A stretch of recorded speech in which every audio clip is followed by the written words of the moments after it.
Welcome back to Psalms today, looking at Psalm 75, which is a warning. It's a clear warning, and you'll see exactly how it works as we go on. Psalm of Asaph begins with these first three verses. We give thanks to you, O God. We give thanks for your name is near. We recount your wondrous deeds. And then God speaks. Okay, this is kind of the people here, but then God speaks here and kind of makes a key point. At the set time that I appoint, I will judge with equity. When the earth totters and all its inhabitants, it is I who keep steady its pillars. Selah. God is going to judge. And that's the theme that comes right the way through. But I want us to notice another kind of theme that really makes the point of this, the point being a biblical concept that God opposes the proud but gives grace to the humble. I've put the next verses slightly smaller to fit them on the screen for us.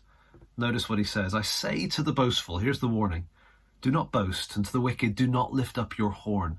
Do not lift up your horn on high or speak with haughty neck. This whole section here is saying, don't do that. Don't lift up. Don't lift up. It's a warning to not puff out your chest, lift up your head and be proud of yourself. God opposes the proud. He says, for not from the east or from the west and not from the wilderness comes lifting up. This doesn't happen. This doesn't come from down here. It is God who executes judgment, putting down one and lifting up another. So it's God that puts down. It's God that lifts up. And so in verse 8 he says, for in the hand of the Lord there is a cup with foaming wine well mixed, and he pours out from it, and all the wicked of the earth shall drain it down to the dregs. Notice the up and the down here. We mustn't lift ourselves up because it is God who does the lifting up. And if we lift ourselves up, then it is God who does the bringing down. God opposes the proud, but gives grace to the humble.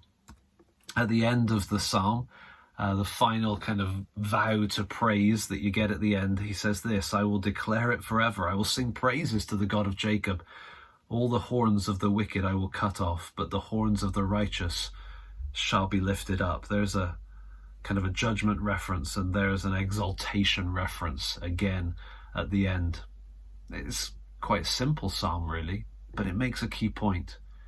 Let us never lift ourselves up as if somehow it's in our own strength to elevate ourselves and to declare our good standing before God. God is the one who lifts up the humble, but God is also the one who brings down the proud. Psalm 75 is a psalm that we would do well to ponder, a psalm that we need to think about for ourselves and certainly for our world.